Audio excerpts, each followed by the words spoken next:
السلام علیکم اسٹوڈنٹس، امید ہے آپ سب خیریت سے ہوں گے۔ آج کی ویڈیو میں ہم آپ کو MSM پریزیڈنٹ عرفان یوسف کے بارے میں بتائیں گے کہ وہ high court hearing NMD CAT reconduct کے بارے میں کیا کہتے ہیں اور اس کے بعد سپریم کورٹ میں جانے کے بارے میں ان کا کیا موقف ہے۔ تو آپ کو بتائیں گے وہ کہتے ہیں کہ فیصلہ ہمارے حق میں ہو یا ہمارے خلاف، دونوں صورتوں میں آخری فیصلہ سپریم کورٹ کا ہوگا۔ اگر ہم ادھر ہائی کورٹ میں جیت گئے اور NMD کیٹ ریکنڈکٹ ہو گیا تو PMC سپریم کورٹ جائے گی، اور اس کے برعکس اگر فیصلہ ہمارے خلاف آتا ہے اور ہماری یہ پٹیشن کینسل ہو گئی تو ہم سپریم کورٹ تک جائیں گے اور انشاءاللہ انصاف لے کر دم لیں گے۔ وہ مزید کیا کہتے ہیں آپ کو بتائیں گے، لیکن اس سے پہلے اگر آپ میرے چینل پر فرسٹ ٹائم ہے تو چینل کو سبسکرائب لازمی کریں اور ساتھ ہی دیے گئے بیل آئیکن کو بھی پریس کریں تاکہ اس طرح MCAT سے ریلیٹڈ اپڈیٹس اپلوڈ ہوتی رہتی ہیں وہ آپ تک فوری پہنچیں گی۔ MSM پریزیڈنٹ عرفان یوسف کہتے ہیں کہ میں پر امید ہوں اللہ پاک انصاف دے گا۔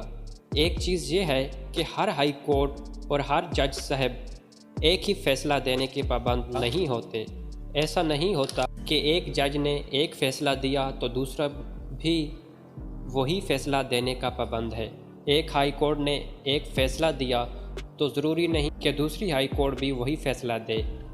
جیسے لاہور ہائی کورٹ نے پٹیشن کو کینسل کر دیا تو ضروری نہیں کہ اسلام آباد ہائی کورٹ کے جج بھی اس پٹیشن کو کینسل کر دے۔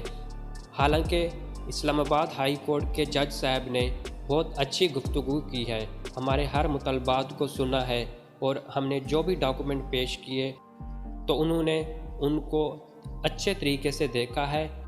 تو اگر ایک ہائی کورٹ ایک فیصلہ دیتی ہے تو دوسری ہائی کورٹ دوسرا فیصلہ اس کے برعکس دے سکتی ہے، کیونکہ ادھر ہمارے اسلام آباد ہائی کورٹ میں پٹیشنر بھی اور ہیں اور ان کی گراؤنڈ بیس بھی اور ہے۔ اس لیے میں ہوپ فل ہوں کہ انشاءاللہ اللہ پاک ہمیں انصاف دے گا، کیونکہ ہم اسٹوڈنٹس کے حق کے لیے جدوجہد کر رہے ہیں، ہم کوئی اپنے مفاد کے لیے جدوجہد نہیں کر رہے۔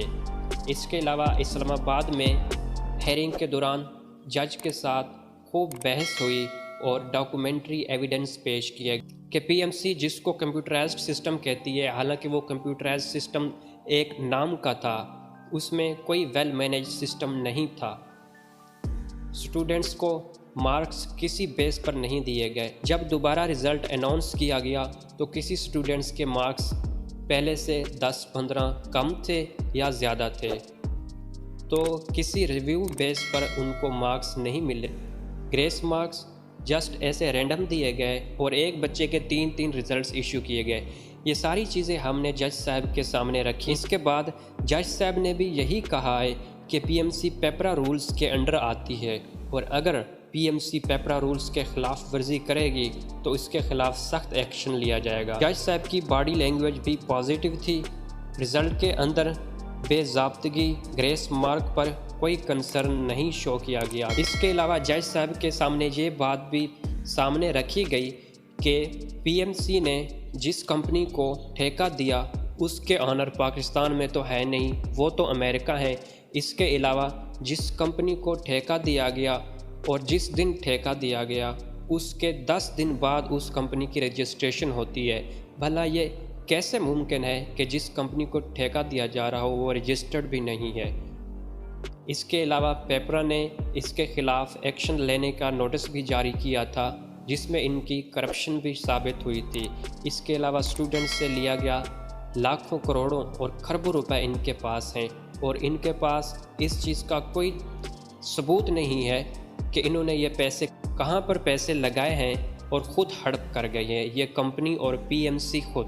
اس کے علاوہ اسٹوڈنٹس ہم پر امید ہے انشاءاللہ 1 نومبر بروز سوموار کو اگلی ہیئرنگ ہوگی اور ہمارے دلائل پیش کیے جائیں گے، اور انشاءاللہ نیکسٹ ہیئرنگ میں یہ کیس کسی نہ کسی سائڈ پر لگ جائے گا۔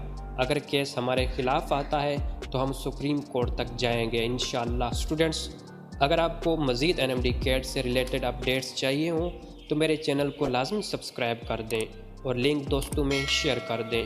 شکریہ، اللہ حافظ۔